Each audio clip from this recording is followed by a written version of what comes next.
kayo ng alternatibo rin naman kasi hindi lang naman po mga ham ang pwede nyo pong ihain ngayong Noche Buena mga kapuso.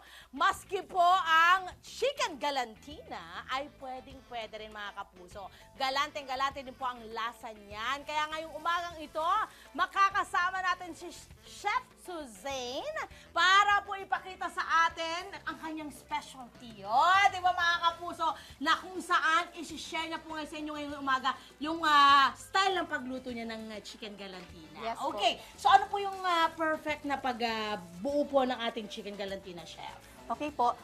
First po, ipapadebone po natin ang chicken sa butcher, sa mall or sa supermarket or sa palengke po. Ayun. Then, May extra bayad ba yung pagpapatanggal? depende po. Ay, talaga? May Oo, gano'n yan po. kasi, di ba, parang pagdedepone ngayon, maski sa yung mga bangos ang alam ko meron eh. Pero Opo. ito, depende rin. Depende po. Okay, and then, Ayun po. ma'am? And then po, imamarinate lang po natin siya sa soy sauce with Soy garlic. sauce? Yes, Ayun garlic. lang, soy sauce and garlic lang Yes po. po. Gaano katagal ang pag-marinate? Kahit mga 15 minutes lang po. Ay, ganun Yes, lang. ma'am. And then po, ma'am, ano na po yung susunod natin? Ihiwain po natin lahat ng mga ingredients. Yes, basta may ingredients na po tayo, ipapasas Yes. na po natin Yes, natin. ma'am. Paano po yung gagawin natin? So, pagsasama-samahin po lang natin lahat ng mga ingredients. Ilalagay muna rito. Yes, ma'am. Okay, ma'am, sige po. Natin yan. And then, ano po yung ano? Kahit lahat to. Tulungan Yes. na kita. Sige po. Ayan, Ilagay lang itong po nilagay natin. ko parang chorizo ang bango. Yes, ma'am. Ayan, meron din siyang bell pepper, Opo. sibuyas, ano to? Ano to? Green bell. Green bell pepper. And- Ang kulay.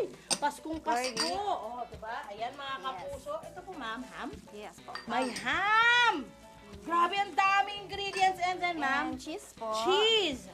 Special Yan. And then, meron din tayong ground pork. may ground pork. Opo. Ayan po yung pinaka-meat niya na Interesting. Tapos, saka na po natin haluin. Opo. Okay, Then, lalagyan po ayan. natin Okay, ng and then, soy sauce. soy sauce. Okay. Ayan, mga kapuso. Gaganon-ganon lang natin yan. Ayan po. And then, madam, ano pa po, Ito chef, pa po yung susunod lang, meron natin? pa tayong pickles. Pickles. So, Well, lahat ito, nakita nyo guys, yung pagkahiwa nila, pare-pareho yung size. O, diba? Ganun po talaga dapat. O, yan. Tapos, syempre, kailangan evenly yung pagka-split ng itong ating pagkahalo. Ayan, Opo, ma'am. So, yung ayan. next natin, I-stock na po natin dito sa loob. ayun! ng So, chicken. ipasok na natin. Opo. Ilagay po natin. So, kailangan po, ma'am, siksik na siksik po itong ating Opo. chicken. Yes. Okay? And then, pag And na... And then, lalagay na po natin yung egg. Itlog. Yes. Ayun! Kailangan Kunwari, po, guys, na-finish na namin yan. I-center po natin yung egg. Ay, marami. Tatlo. Opo, 3 itlog po yan. Yan ay boiled na ha. Boiled na po. Ayan. Siyempre mga kapuso, ang sunod natin yan ay eto na ang kanilang pag-steam. Yes, eto na po siya, Gaano ma'am. katagal po yung pag-steam niya? 2 hours po. Ay, ang tagal pala. po. 2 hours. Ayan Wow! po. So makikita niyo po mga kapuso, naka-steam na yan. Yan na po. Pagka-steam po ng ating chicken, ma'am, Chef Suzanne, ano yung next po natin gagawin? Pwede na po natin siyang ihain. Pero Okay. meron pa po tayong isang pwedeng gawin para mas special. Pwede po nating i-fried po yung ating chicken galantina. Okay, so ito yung itsura niya. Papakita lang natin sa ating mga nanonood, guys. Ayan, ayan, ayan. Diba? Galing, no? O, so, ayan. Tapos ito, ipiprito niya na po. Opo. Ayan. Yan lang po. Dahan-dahan lang po. Dahan lang. Medyo madulas. Tsaka, syempre, dahan-dahan kasi. Umaalis kami. Okay, so, gaano naman katagal? Kasi luto na po yan eh. Opo. Gaano katagal po? Sa grid lang po pagprito siya. niya? Mga 5, wala pa pong 3 minutes. Walang 3 minutes. Okay. And then, pagkatapos po niya, ma'am, Babalik na rin na po siya. pwede na po siyang balik ka rin. Opo. Tulungan kita, ma'am. O, gusto niyo po. Opo. Medyo madulas. Ano ba yan? Okay, ayan. Okay, so, pagkatapos po nito, pag naprito na po natin siya, ano na po yung susunod natin gagawin?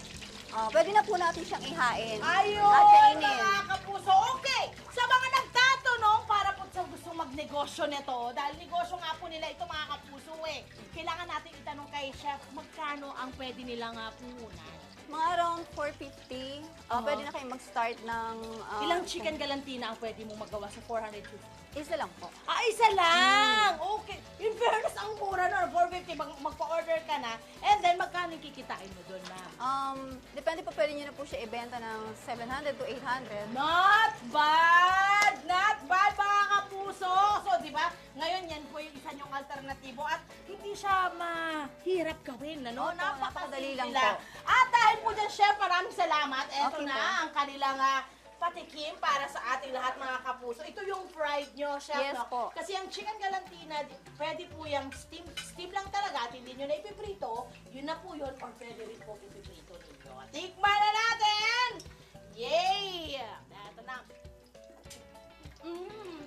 Ang yummy! Grabe! No? Maano siya, lahat ng pinaglagay-lagay nyo, merong cheese, bell pepper, ayan. So lahat po naglalaro sa inyong dila. Beautiful, mga kapuso!